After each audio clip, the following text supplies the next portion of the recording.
자, 오늘은 마가 14장에 있는 말씀이에요. 14장 3절부터 9절까지 있는 말씀을 살펴보도록 하겠는데, 3절에서 보시면 그랬어요. 한 여자가 매우 값진 향유 곧 순전하다 한 옥합을 가지고 와서 그 옥합을 깨뜨려 예수의 머리에 부었다. 이 말씀을 의지해서 한 옥합의 향유를 예수님께 부은 마리아라는 말씀의 제목으로 주일 오전 예배 시간 은혜 나누도록 하겠습니다. 제목을 한번 따라서 해보세요. 한 옥합의 향유를 예수님께 부은 마리아. 예, 한 옥합의 향유를 누구에게 부어드렸다고요? 예수님께. 누가 부어드렸어요? 마리아가 부어드렸습니다. 마리아. 예, 본문의 말씀은 예수님께서 베다니 문둥이 시몬의 집이라고 되어 있는데, 이게 나사로의 집이에요. 나사로의 집. 거기서 식사하실 때 일어난 사건을 기록한 말씀인데, 그때 한 여자가 오늘 말씀의 제목처럼 매우 값진 향유 곧 순전한 나도 한 옥합을 가지고 와서 예수님의 머리에 부었습니다. 이 여자가 누구일까? 뒤에 가서 살펴보도록 하겠고, 예수님께서 자신의 가정에 베풀어 주신 그 큰 은혜에 대해서 감사하는 마음으로, 또 다른 한편으로는 얼마 뒤면 돌아가시게 될 예수님의 장사를 예비할 목적으로 왕에 걸맞는 그 의식을 이 마리아가 깨닫고 이렇게 한 거예요. 첫 번째 3절에 있는 것처럼 한 여자가 순전한 한 옥합을 예수님의 머리에 부어드렸습니다. 3절의 말씀이죠. 3절 보시면 예수께서 베다니 문둥이 시몬의 집에서 식사하실 때에 한 여자가 매우 값진 향유 곧 순전한 나드 한 옥합을 가지고 와서 그 옥합을 깨뜨리고 예수의 머리에 부으니. 예수께서 베다니 문둥이 시몬의 집에서 식사하실 때에 이제 그 장소를 정확히 이 마가복음에서 기록을 하고 있는 거예요. 베다니 문둥이 누구의 집이라고요? 시몬의 집. 이게 누군가 하면 바로 나사로예요. 나사로. 그러니까 나사로의 집에서 식사하실 때에 이 사건이 일어나게 됐던 겁니다. 이 사건은 요한복음에 따르게 되면, 요한복음에도 동일한 사건이 기록되어 있는데, 그걸 보게 되면 예수님께서 예루살렘 성에 입성하시기 하루 전, 그러니까 토요일에 있었던 그러한 사건입니다. 그런데 이 마가복음도 그렇고 마태복음에도 역시 등장하고 있지만, 거기에서도 보시게 되면 이 중간에 딱 끼워놨다고요. 중간에 예수님이 마치 모한 것처럼 예루살렘 성에 입성하시고 난 다음에 있었던 사건으로 이렇게 기록을 하고 있어요. 그렇다면 왜 이렇게 기록을 하고 있는가? 예수님께 그 헌신함으로 또 믿음으로 봉사했던 이 한 여자와 그 예수님의 제자들, 특별히 가룟 유다의 신앙을 대조적으로 비교해 보기 위해서 이렇게 일부러 그 사이에다가 나타난 거예요. 그래서 바로 이 사건 뒤에 누가 나타나냐면, 이 사건에서도 잘 나타납니다만 제자들과 가룟 유다의 배반이 나타나게 되는 거고, 그런데 오늘 본문의 말씀에 등장하고 있는 이 한 여자는 예수님께서 이제 이 성에 들어가시면 곧 돌아가실 것을 깨닫고 마리아가 이 예수님에게 이 한 옥합의 향유를 부어드렸던 거예요. 한 여자라고 여기서 얘기하고 있습니다. 예수님께 향유를 부어드린 이 여자가 누구인가? 여기 마가복음에는 분명히 나와 있지 않지만 요한복음에는 나사로의 누이이고 마르다의 여동생이었던 마리아라고 정확하게 소개하고 있습니다. 자, 요한복음 12장을 한번 가봅시다. 요한복음 12장 1절에서부터 3절 보시면, 6월절 엿새 전에 예수께서 베다니에 이르시니 이곳은 예수께서 죽은 자 가운데서 살리신 나사로에 있는 곳이라. 거기서 예수를 위하여 잔치할세 마르다는 이를 보고 나사로는 예수와 함께 앉은 자 중에 있더라. 마리아는 지극히 비싼 향유 곧 순전한 나드 한 근을 가져다가 예수의 발 앞에 발에 붓고 자기 머리털로 그의 발을 씻으니 향유 냄새가 집에 가득하더라. 예, 그랬죠? 정확하게 기록을 하고 있어요. 6월절 며칠 전에 엿새 전, 그러니까 토요일이에요. 토요일. 지난주에 보시게 되면 예수님께서 나귀 새끼를 타고 입성하셨죠? 그 입성하시기 전에 있었던 사건이라는 거예요. 그런데 거기서 그 집이 어딘가면 베다니에 이르신 이곳은 예수께서 죽은 자 가운데 살리신 누구의 집? 나사로의 집이고, 거기서 예수를 위해서 이제 잔치가 이루어졌다. 오시니까 마르다는 그 성격답게, 마더니입니다. 성격답게 예수님이 오시니까 그냥 이리저리 다니면서 일을 하면서 예수님을 잔치하기 위해서 바쁘게 움직였었고, 나사로는 자기를 살려준 예수님이 오시니까 손님 대접하는 주인처럼 예수님 옆에 앉아 있었고, 그때의 그 막내 동생이었던 오늘 본문의 말씀에 있는 베다니 마리아, 막달라 마리아 아니고 베다니 마리아가 지극히 비싼 향유, 여기서는 순전한 나드 한 근이라고 되어 있는데, 예수님의 발에 붓고 자기의 머리털로 예수님의 발을 닦았습니다. 오늘 본문의 말씀에서도 마가복음에서도 매우 값진 향유, 곧 순전한 나드 한 옥합을 가지고 와서 그 옥합을 깨뜨리고 예수의 머리에 부었다. 나두유라고 되어 있어요. 나두유. 나두유는 나두나무 뿌리에서 액기스를 뽑아가지고 만든 아주 귀한 향유라고 해요. 그러니까 여러분이 향수를 쓰시는 분들은 혹시 알 수 있을지 모르겠지만, 이때 당시 향수는 도자기 비슷한 데다가 향유를 딱 부어가지고 거기를 밀봉을 했다고요. 이렇게 꽉.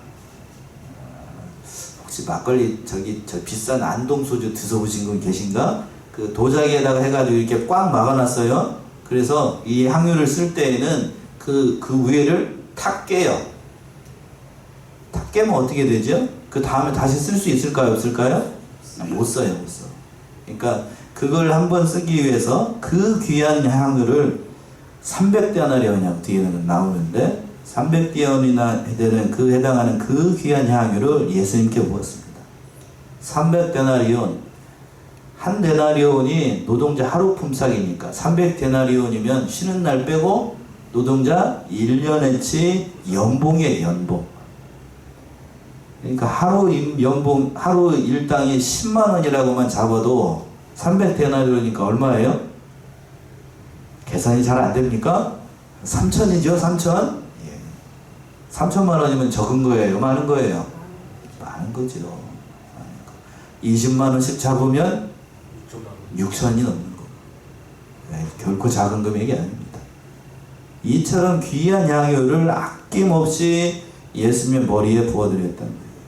이렇게 값진 향유를 아낌없이 예수님의 머리에 부은 건 주님을 향한 이 마리아의 사랑이 어떠한지 우리가 능히 짐작을 할 수가 있다고요.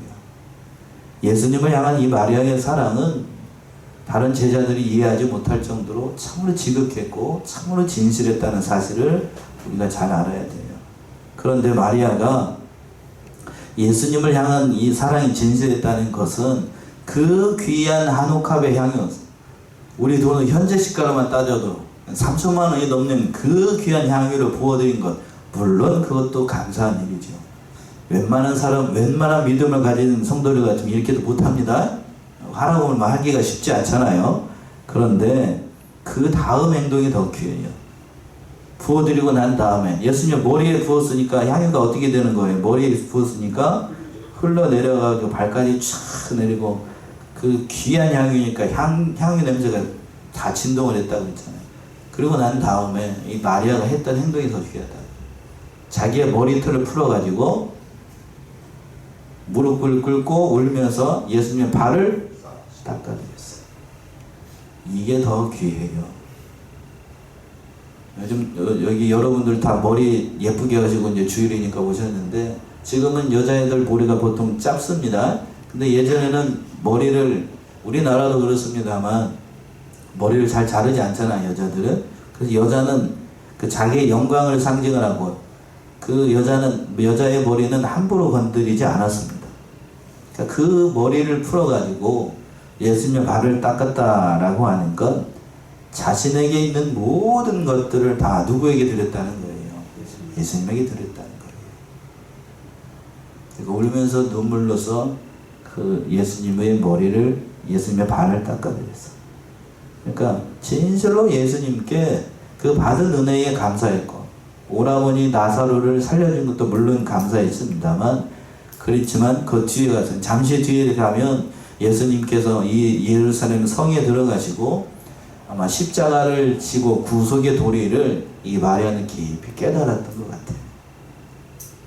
그러니까 돌아가시기 직전에 그 진리를 깨닫고 진리를 깨달은 만큼 그 주님을 사랑하는 마음으로 그녀의 신앙을 예수님 앞에 다 보여드렸던 거예요. 그러니까 단순한 사건이 아니라니까요. 그런데 문제는 4절과 5절에서 보시면 두 번째, 그러나 제자들은 이걸 보고 화를 내고 마리아를 어떻게 했습니까? 책망을 합니다. 4절 보시면 4절. 어떤 사람들이 분내어 서로 말하되 무슨 의사로 이 향유를 허비하였는가? 예. 어떤 사람들이 분내어 서로 말하되, 이 마가복음은 어떤 사람이라고 그 여인의 행동에 대해서 분노한 사람들이 누구인지 구체적으로 지적을 하고 있지 않습니다. 근데 마태복음에는 제자들이라고 얘기를 하고 있고, 요한복음에는 제자들과 특별히 다른 한 사람을 더 구체적으로 지적을 합니다. 그 사람이 누군가 하면 예수님의 파는 누구? 가룟 유다예요. 그래서 그 하반절에서 그랬죠. 무슨 의사로 이 향유를 허구하는가? 영적으로 무지했습니다. 이 말을 하는 제자들. 지지난주에 봤잖아요. 제자들은 그 예수님이 이제 예루살렘 성에 올라가시게 되면 당장 예수님이 뭘로 등극을 하시고 왕으로 등극을 하시고 자기들이 한 자리 할 것으로 생각을 했던 거예요. 그래서 그 살로메를 동원해가지고 사도 요한과 야고보는 좌정성 우정성 해달라고 청탁을 하고, 그리고 이제 예수님께서 지난주에 살펴봤던 것처럼 나귀를 타고 들어가실 때에는 거기에 있었던 수많은 이스라엘 사람들이 나무까지, 종려나무까지를 꺾고 나귀를 타고 오시는 예수님에서 호산나 다윗의 자손이여 그러면서 막 찬송을 하고 그렇게 했다고요. 그런데 그들은 진정으로 예수님이 누구이신가를 깨닫지 못했어요. 오늘 본문의 말씀에서도 역시 제자들끼리 마찬가지예요. 제자들도 예수님이 어떠한 분이신지 깨닫지 못하니까, 영적으로 무지하니까 예수님의 머리에 향을 부어드린 것이 아무 쓸데없는 짓, 그 비싼 향유를 뭐하는 것으로 생각한 거예요. 버린 것이다, 아깝다 라고 생각을 한 겁니다. 그러니까 세속적인 가치관, 세상적인 것에 더 귀한 것으로 여겼던 제자들 눈에는, 특별히 가룟 유다의 눈에는 마리아가 그 귀한 향유를 예수님 머리에 부어드리는 그 영적인 의미를 깨닫지 못하니까 이런 소리를 한다고요. 그러면서 심지어 여기서 끝났으면 좋은데 5절 보시면 5절. 이 향유를 300데나리온 이상에 팔아 가난한 자들에게 줄 수 있었겠도다 하며 그 이달을 책망하는지라. 예, 이 향유를 몇 다리온에? 300데나리온 이상에 팔아서 누구를 돕겠다? 가난한 자들을 줄 수 있겠다. 제자들, 여기서는 다른 제자들이라고 했는데, 예, 요한복음에 보게 되면 구체적으로 이 사람이 누구인가를 나타나요. 자, 봅시다. 요한복음 12장, 아까 봤던 거 12장 4절부터 6절 보시면, 12장 4절부터 6절. 제자 중 하나로서 예수를 잡아줄 가룟 유다가 말하되 이 향유를 어찌하여 300데나리온에 팔아 가난한 자들에게 주지 아니하였느냐 하니, 이렇게 말하면 가난한 자들을 생각함이 아니오 저는 도적이라 돈꾀를 맞고 거기 넣는 것을 훔쳐가미러라. 예, 구체적으로 누구라고 얘기하고 있습니까? 가룟 유다였습니다. 제자 중에 하나로서 예수를 잡아줄 가룟 유다가 말하되 이 향유를 어찌하여 300데나리온에 팔아가지고 가난한 사람들을 돕지 않느냐. 명목은 뭐처럼 보입니까? 명목은 가난한 자를 돕는 것이 선한 일이라고 이 가룟 유다는 생각을 한 거예요. 그러나 사도 요한이 그 뒤에 6절에서 잘 하고 있는 것처럼 이건 진짜로 그 가룟 유다가 가난한 자를 돕고 그 가난한 자를 불쌍히 여기서 이런 말을 한 게 아니고, 명분은 그런 얘기를 하고 저의 정체는 뭐라고 얘기하고 있어요? 도적이라고. 도적이기 때문에 돈깨를 맡아가지고 거기서 얼마를 어떻게 하려고? 훔쳐가려고. 요새 전문 용어로 뭐라고 얘기를 합니까? 삥땅 치려고. 어디 가나 이걸 보게 되면 예수님의 제자 가운데도 이런 사람이 있다라고 하면 이 세상에 있는 모든 곳에는 이런 사람이 있다 없다? 나는 안 그럴 것이다. 이 세계에서는 그렇지 않을 것이다. 대한민국에서는 대한민국에서 이런 사람이 없을 것이다. 그런 생각을 하는 건 그건 잘못된 생각이요. 과격하게 표현하면 어느 사회나 쥐새끼들은 다 있다. 쥐새끼들은 다 있어. 예수님의 12제자 가운데 이런 사람이 있는데 하물며 이 나라와 이 세계에 이런 사람이 없을 것인가? 그건 그렇게 생각하는 건 그건 성경적으로 생각하는 게 아닙니다. 자, 잠시 세상 얘기를 했습니다만 예수님의 제자가 이런 말을 하는 거예요. 3년 동안 공생애를 살면서 예수님께서 모든 것을 다 보여주시고 그들을 믿음으로 키우고 예수님이 어떠한 분인가를 친히 가르치시고 어떠한 분인가를 친히 말씀해 주셨음에도 불구하고 지금 6월절 엿새 전이니까 예루살렘 성에 들어가시면 이제 얼마 남지 않았다고요. 6일 전이니까 6월절 어린 양으로 예수님께서 돌아가시니까 딱 우리 숫자로 얘기하면 6일 남았어요. 6일 남아 있는데도 예수님의 제자들은 여전히 영적으로 무지했고 마치 이것이 선한 것처럼 불평을 하면서 그 마리아의 신앙을 이해하지 못하고 책망을 하는 거예요. 책망을 해요. 목적은 참 선하게 들립니다. 어떤 사람들을 돕자고? 가난한 사람들을 돕자. 오늘날 기독교 신자들 가운데 믿음이 연약한 사람들, 그 명목적으로 했을 때에 교회에서 가난한 사람들을 구제하고 가난한 사람들을 돕고 사회사업을 열심히 해가지고 선한 일을 해야 될 것이 아니냐라고 주장하는 사람들이 있습니다. 물론 그 말이 옳은 말이에요. 세상에서도 선을 행해야 되고 가난한 사람들을 도와야 되지만 그러나 오늘 본문의 말씀 예수님의 말씀을 보게 되면 그것이 교회에서 하는 주된 일이 되면 된다고요? 안 된다고요? 안 돼요. 그게 다가 아니라니까요. 그게 다가 아니에요. 그게 주객이 던져야 되는 거라고. 제자들이 왜 그럼 이렇게 예수님 앞에 향유를 부어드렸던 그 여자를 책망을 했는가? 본질적으로 예수님을 바라보는 그 신앙이 마리아와 제자들, 특별히 가룟 유다와 전혀 달랐기 때문에 그래요. 완전히 달랐기 때문에. 제자들은 예수님을 위해서 희생하고 바치는 것보다 누구를 도와주는 게 더 큰 일이라고 생각한 거예요?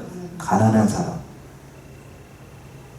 그러나 마리아는 그 가난한 사람보다 누구를 위해서 쓰는 것, 주를 위해서, 쉽게 얘기해서 주님께서 하시는 모든 일들을 위해서, 복음을 위해서 쓰는 것이 교회에서 마땅히 해야 될 일이고 그것이 하나님의 일이라고 생각을 해서 예수님에게 바친 거라고요. 그러니까 마리아는 예수님을 사랑을 해가지고 그 영적으로 모든 일들을 깨달아서 주님을 위해서 모든 것을 아끼지 않았다는 거예요. 그런데 제자들은 그렇게 생각을 하지 않았어요. 물론 마리아가 여기서 보게 되면 이제 나사로가 죽었을 때에 예수님은 능력으로 살아나긴 했지만 죽었을 때에 많은 사람들이 와가지고 위로한 것을 보게 되면 평소부터 마르다와 마리아, 나사로가 가난한 자들을 많이 구제했다는 것을 알 수 있어요. 이렇게 그 어려움 당할 때, 특별히 누군가가 돌아가셨을 때에 그 부조하는 건 상보상조잖아요. 우리도 간 만큼 어떻게 되죠? 받죠? 그런 것처럼 이스라엘 사회도 물론 사람 사는 사회니까 그렇게 됐을 거라고. 이게 많은 사람들이 와가지고 어려움에 빠졌을 때 도와준 것을 보면 마르다도 그 모든 사람들을 위해서, 가난한 사람들을 위해서 아끼지 않고 했던 것을 알 수가 있어요. 그런데 그것보다도 더 중요한 건 마르다가 지금 깨달은 거, 마리아가 깨달은 거라고. 지금은 그 가난한 사람들을 돕는 것보다 무슨 일을 하는 게 하나님의 일을 하는 거라고요? 예수님을 위해서 한 옥합의 향유를 바쳐드리는 것이 선한 일이라는 것을 깨달아서 그 예수님께 그걸 바쳐드렸던 거예요. 그러나 제자들은 예수님을 유한다라고 하면서 특별히 사도라고 부름을 받았다라고 하면서도 예수님은 그때까지 깊이 깨닫지 못했다라고 하는 거예요. 마리아는 마리아는 제자들처럼 예수님을 가까이서 말씀을 들은 게 아니에요. 몇 번 들었겠죠. 혹시 모르겠어요. 따라다니면서 예수님 말씀을 들었을지 모르겠습니다만 제자들처럼 같이 먹고 자고 예수님으로부터 직접 받지 않았지만 그 말씀 한마디를 사랑을 해서 예수님이 누구인가를 바로 깨달았어요. 그런데 제자들은, 사도들은 어떻게 했다고 거듭 얘기하지만 먹고 자고 예수님으로부터 직접 3년 동안 보고 배웠음에도 불구하고 예수님이 누구인가 돌아가시는 그 순간까지 뭐 하지 못했다고요? 깨닫지 못했어요. 이게 안타까운 거예요. 이게 안타까운 거. 우리말에 이런 말이 있습니다. 군자라야 군자를 알아본다는 말이 있어요. 이게 무슨 말인가요? 자기의 인격이 고상한 사람이어야 다른 사람의 인격이 뭐한 줄로 생각을 해요? 고상하게 보인다고요. 이게 저 고상하게 얘기를 하니까 잘 못 알아들으니까 꿀벌에는 꽃을 보게 되면 뭐만 보이는 거예요? 꿀만 보이죠? 먹는 것이 그거니까. 그런데 동일한 일인데 파리 눈에는 뭐만 보입니까? 꿀이 보입니까? 뭐가 보입니까? 똥만 보이죠. 극단적인 예입니다만 마리아는 예수님을 보고 뭐처럼 여긴 것이고 꿀처럼 여긴 거고, 죄송합니다만 이 사도들은 지금 뭐처럼 여긴 거예요? 파리와 같이 예수님 뭘로 여긴 거예요? 꿀로 여기지 않고, 차마 얘기하기가 좀 그런데 그렇게 여긴 거예요. 그런 존재로 여깁니다. 예수님에 대해서 영광을 나타내고 예수님에서 이래서 이 모든 것을 행하는 마리아의 신앙을 이해할 수가 없었던 거예요. 근데 마지막으로 세 번째, 6절 이하에서 보시게 되면 6절에서부터 9절까지 보시면 예수님께서 이 여자의 믿음과 그 헌신, 마리아의 믿음을 칭찬하셨어요. 자, 6절 보시면 6절. 예수께서 가라사대 가만두어라. 너희가 어찌하여 저를 괴롭게 하느냐. 저가 내게 좋은 일을 하였느니라. 예수께서 가라사대 가만두어라. 너희가 어찌하여 저를 괴롭게 하느냐. 저가 내게 좋은 일을 하였느니라. 예수님께서 말씀을 하십니다. 너희가 어찌하여 저를 괴롭게 하느냐. 영적으로 무지했던 제자들이 마리아를 괴롭게 했던 거예요. 이처럼 초보적인 신앙에 머물러 있는 사람은 깊은 신앙의 경지에 있는 사람들을 이해하지 못하고 비방하고 괴롭게 할 때가 많이 있습니다. 그런가요? 우리 여러분들 한번 생각을 해보세요. 예수님에 대해서 처음 신앙을 가지고 예수님에 대해서 그 신앙생활을 했을 때에, 그런데 그 가정에서 믿음이 연약한 사람들, 믿음이 초보적인 사람들, 오늘 전에도 맞아 있을 거예요. 믿지 않는 남편, 믿지 않는 자식들, 믿지 않는 이웃들이 뭐라고 얘기를 합니까? 왜 너는 그렇게 유독 유별나게 예수를 믿느냐? 그런 말을 들어봤다라고 하면 여러분들은 진짜 잘 예수를 믿는 거예요. 우리 성 안의 성도들 비록 이렇게 많은 수가 보였지만 누군가로부터 다 그런 소리를 들었다라고 하면 하나님 앞에서 믿음 생활 잘 하신다고 해도 과언은 아니에요. 아멘이십니까? 우리가 코로나19 어두운 터널을 지났는데 그때에 예수 믿는 사람들에 대해서 세상 사람들이 다 그렇게 비방을 했던 것 여러분들이 기억을 하실 거예요. 그러나 그렇게 믿는 것이 정말로 예수님을 사랑해서 섬기는 거예요. 그게 진실로 예수님을 사랑하는 거고 마리아의 신앙을 가지고 예수님을 섬기는 거라고요. 그러나 믿음이 연약한 자들은 뭐라고 얘기를 하냐면 예수님을 그렇게 믿는 것이 뭔 이익이 있다고, 왜 유독 그렇게 하느냐고, 왜 유별나게 믿느냐고, 믿음이 어린 사람들 그렇게 비판을 한다고요. 마지막 때가 되면, 주의 재림에 가까운 이 시기가 되면 더욱더 이런 일들은 많이 있을 거라. 어느 시대나 어느 때나 다 있었습니다만 특별히 마지막 때가 되면, 환난의 때가 되면 그런 일들이 더 많이 일어나게 돼요.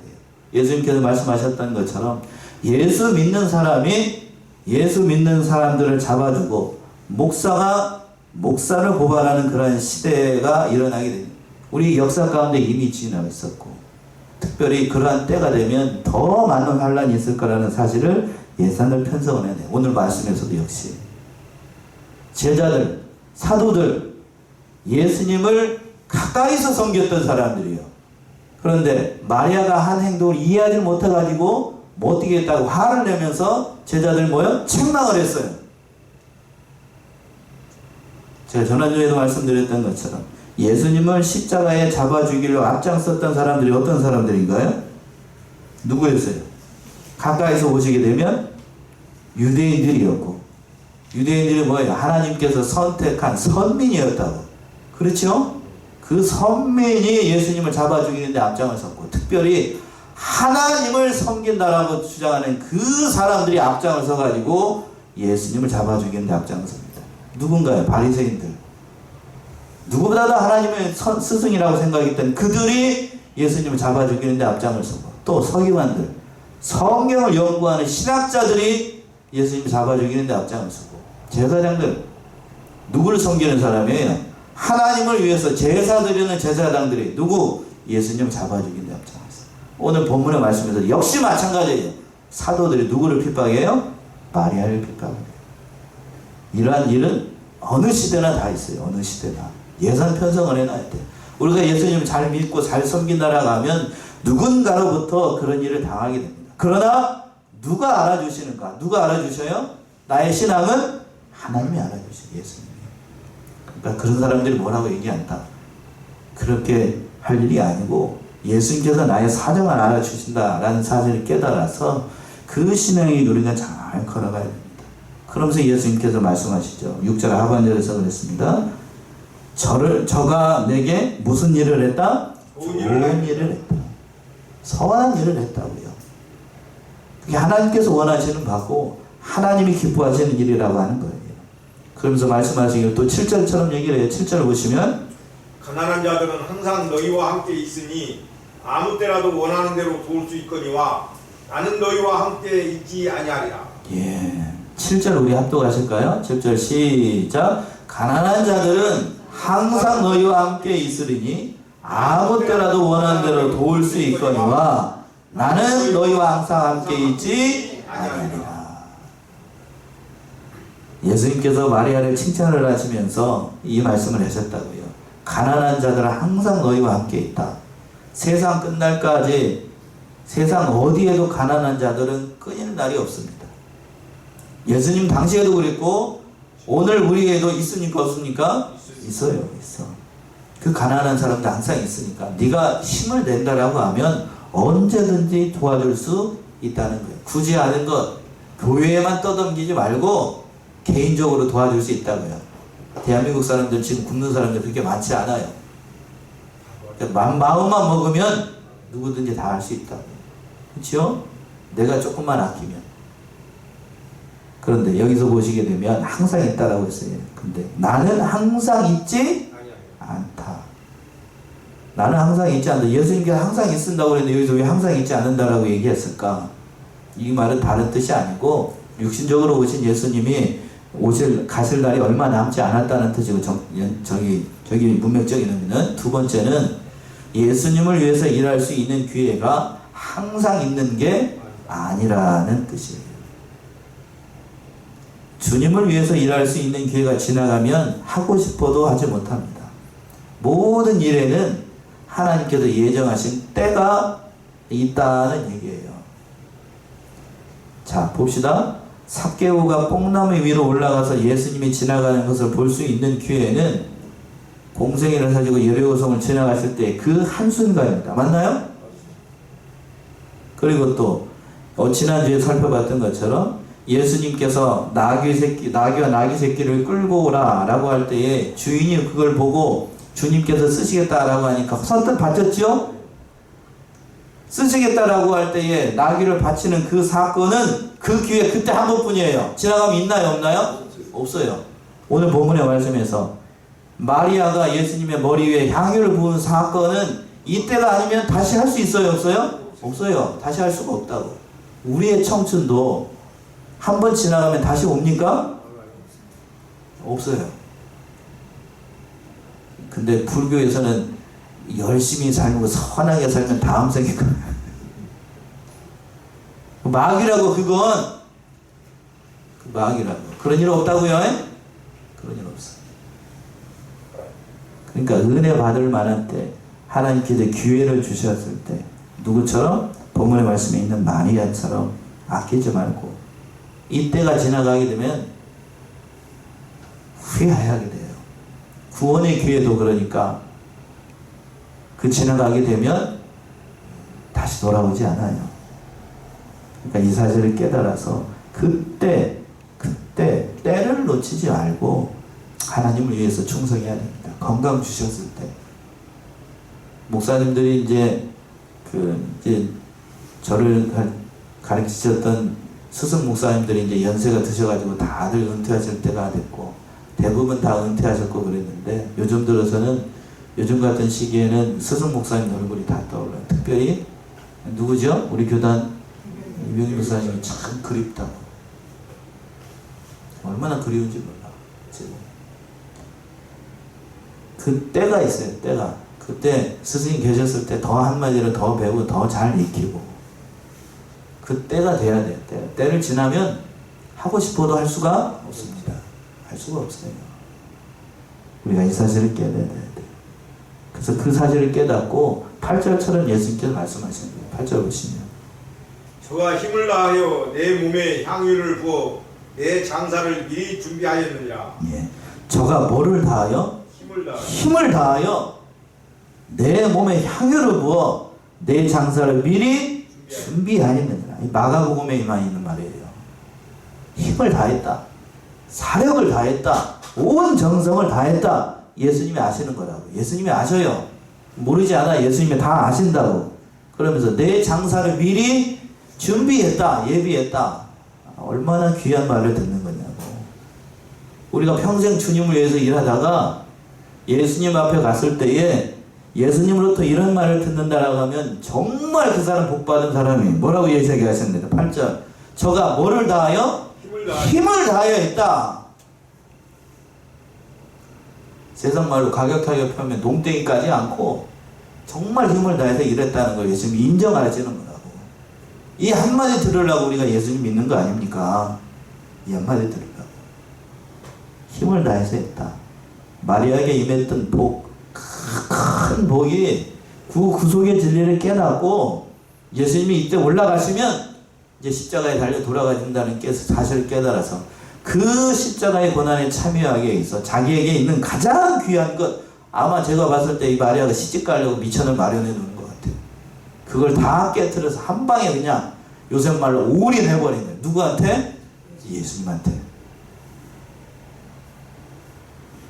마지막으로 9절 보시면 내가 진실로 너희에게 이르노니 온 천하에 어디서든지 복음이 전파되는 곳에는 이 여자의 행한 일도 말하여 저를 기념하리라 하시니라. 우리 9절 압도합시다. 9절 시작. 내가 진실로 너에게 이르노니 온 천하에 어디서든지 복음이 전파되는 곳에는 이 여자의 행한 일도 말하여 저를 기념하리라.